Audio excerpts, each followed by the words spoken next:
十字門華發灣世一號啊，最後幾套呢個洋房一個頭排一個海景，之前買1000幾萬，咁依家最後幾套係打折啦、清盤啦，800幾萬可以攞低呢啲咁嘅一個海景，同埋睇金融島呢個位置。你睇呢一套係220平方嘅，即係佢嘅單價折落嚟咧，大概就4萬多啲咧。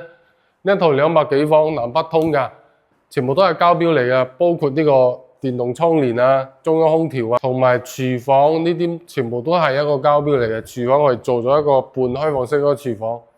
咁呢個戶型一個特點咧，就廚房通到嚟呢度咧，仲有一個好大一個陽台嚟嘅，大個陽台。咁呢度仲有一個乾濕分離嘅一個洗手間嚟嘅，4房2廳2衛。我哋睇下佢入門嗰個位置。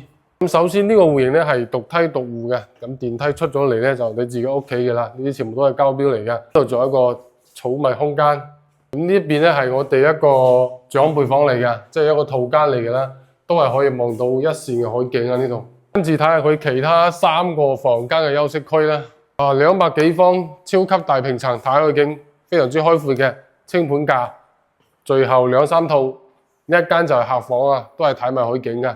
呢度咧係屬於係一個衞生間嚟嘅，公共衞生間嚟嘅，做咗乾濕分離。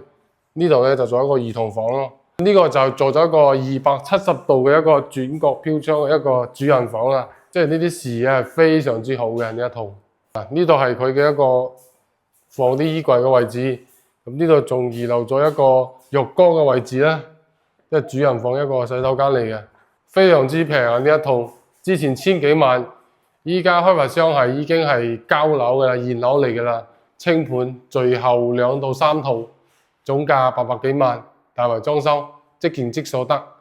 如果有興趣可以私信我啦，或者詳細啲嘅資料俾你，帶你嚟現場嚟睇睇啦。